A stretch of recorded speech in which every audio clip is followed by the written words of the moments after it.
अजीब है ना? लेकिन सच में राधा की बहू मीता को एक ऐसी ही चोरी की आदत लग गई थी।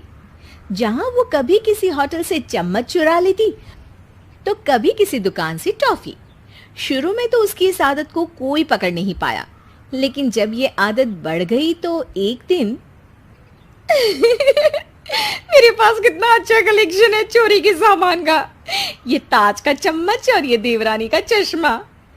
इनकी जेब से पैसे तो इतने चोरी कर चुकी हूँ कि अब तो बोर ही हो गई हूँ। पीछे से सास आ जाती है। चोरनी बहू, एक दिन तेरी इस अलमारी का ताला तोड़ दूंगी। अरे माँ जी वाह, ताला तोड़ेंगी आप और चोर कहलाऊंगी मैं? बड़ी आई ताला तोड़ने वाली।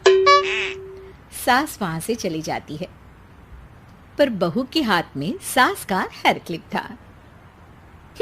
आई थी सबक सिखाने, मैंने तो उनकी ही हेयर क्लिप चुरा ली।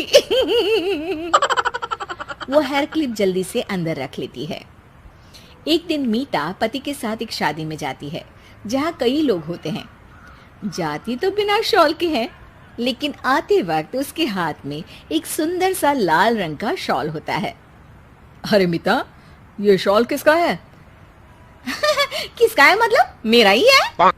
अरे पर जाते वक्त तो नहीं था। अब ना तुम्हारा ध्यान मुझ पर क्यों होगा? शादी को इतने साल जो हो गए हैं। पति कुछ नहीं कहता। दोनों घर आ जाते हैं। मीता जल्दी से अलमारी खोलती है और शॉल उस पर रखकर ताला लगा देती है। अरे ये अलमारी में हमेशा ताला क्यों लगा रहता है?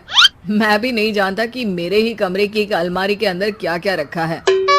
मीता पति को आंख दिखा देती है और वहां से चली जाती है। एक दिन वो सास के साथ बाजार जाती है। भैया, आम कितने के दोगे? 100 रुपए के 5। अरे भैया 6 दे दो 100 रुपए के। नहीं नहीं अम्मा जी, नहीं हो पाएगा। अच्छा दे दो चलो। सास आम लेकर घर आ जाती है, लेकिन ये क्या, घर में तो 7 आम थे, तो ये 2 आम। सास समझ जाती है कि हो ना हो ये काम बहू का ही होगा। वो अपने बेटे के पास जाती है। बेटा, बहू की चोरी करने की आदत से काफी परेशान हो गई हूँ। अच्छे घर की संपन्न बेटी और बहू बनने के बाद भी शौकिया तौर पर वो छोटी छोटी चीजें चोरी करती है। ये क्या बात कर रही हो माँ? शक तो मुझे भी था, लेकिन मैंने सोचा ये मेरा वहम है। हाँ बेटा, अब कुछ भी करके उसकी ये आदत को खत्म करना ही होगा। हाँ माँ, अब ये तुम ही सोचो, मुझे तो ऑफिस के लिए देर हो रही है।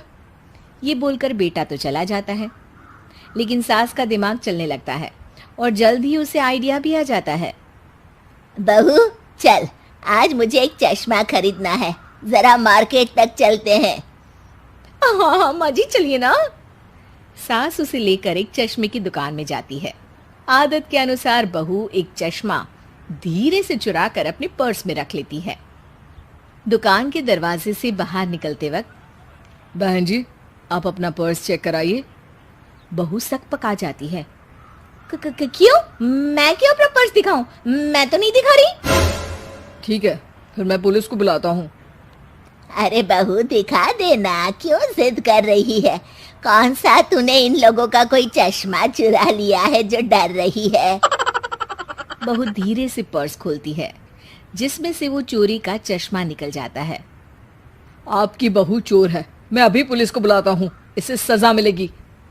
हे भगवान, बहू तू चिंता न कर, मैं ना तुझे खाना देने जेल आ जाया करूंगी। हाँ अरे मम्मी जी ये क्या बोल रही हैं? मैं और जेल? न न न न, एक छोटे से चश्मे की जेल? मैं पैसे दे देती हूँ बस इसके। अरे चोरी तो चोरी होती है, छोटी बड़ी क्या, सजा तो मिलेगी ही। बहू अब सास और दुकानदार के सामने हाथ जोड़कर खड़ी हो जाती है। नहीं नहीं मम्मी जी, मुझे माफ कर दीजिए, आज बचा लीजिए बस। मैं वादा करती हूँ आज के बाद किसी भी तरह की कोई चोरी नहीं करूंगी। शौक में मैंने बड़ी गलत आदत पाल ली थी, मुझे माफ कर दीजिए। सास दुकानदार से बहू को छोड़ने का आग्रह करती है और दोनों वहां से निकल जाते हैं। जाते जाते सास दुकानदार का